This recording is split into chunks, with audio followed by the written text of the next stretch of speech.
Everything that we've done in Ultimate Spider-Man the game is based around the notion that we want to bring this comic book experience to life.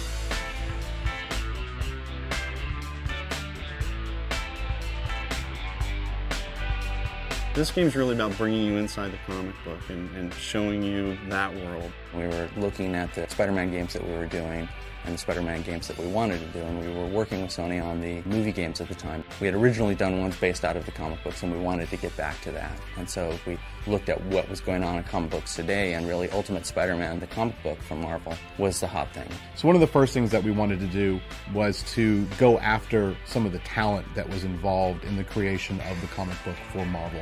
So we went after Brian Michael Bendis. We wanted to bring him in very early on and have him help to craft our story.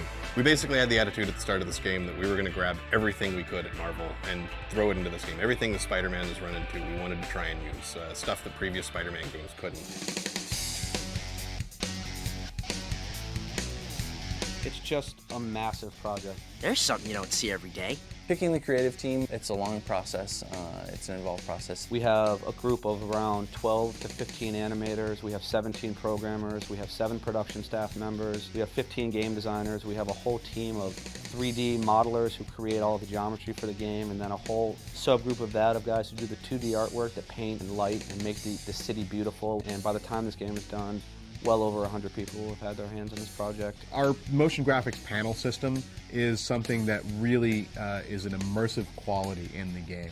From cutscenes right into gameplay, you're really experiencing this living, interactive comic book experience.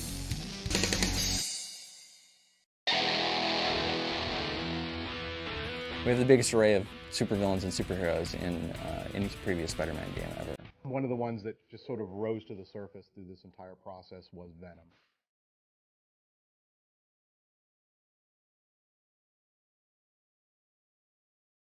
We go deeper into what causes Venom's origin.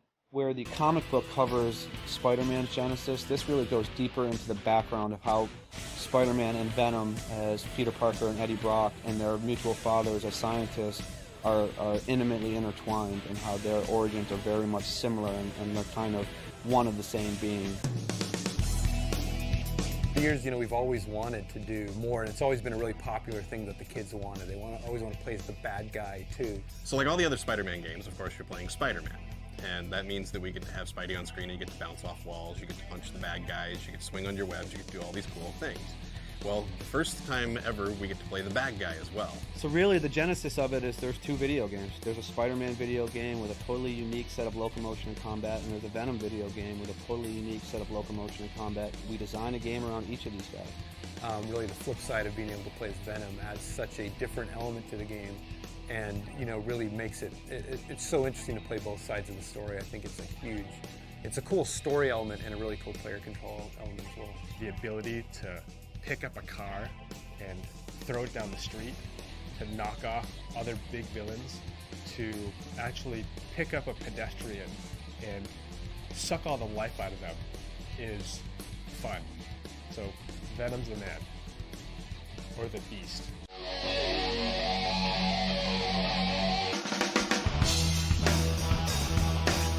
When we set out to create this living comic book experience, there were really kind of 2 things that were going to drive that for us, really kind of at the forefront. And one of them was the look of the game, as far as the look of the characters and the look of the environment. So we derive what we call 3D comic inking technology, and it's basically as if you had taken the characters out of the comic book, ripped them off the pages, and thrown them into a 3D gaming world. In looking at comics to see what we wanted to try to bring to the game, we examined them, and so we went through, and some of the obvious things that came out were panels and storytelling, and comic books use sequential imagery of panels to sort of tell a story. And what we wanted to do was use that in our animation, in our cutscenes, and giving information over to the player. We could bring these panels in and move them into the frame of play. This day and age where we can do these multi-pass effects on characters, it's a very cool effect, and as we've shown it around to people at Marvel or elsewhere, it's hugely impactful. I mean, they really get a sense that it's a unique look. 3D comic inking technology is something we created here in-house And when you see the game and you see kind of the different shadows on each individual character, you'll notice that there are different gradations of shadows as you rotate the character around. What it does is it creates this, not only this comic feel for the game, but this more immersive style that's kind of more in-depth. It really articulates the musculature of the character and the style and the shape of the character. So it's a really just cool looking effect.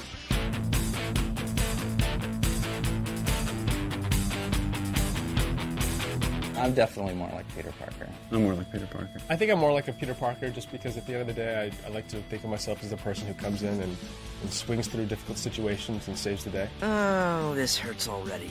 I like the dark side of things. I'm a good guy on the upfront, but I certainly like getting in trouble. Depends on what time of day you talk to me. I think that depends upon whether or not I've had my coffee in the morning.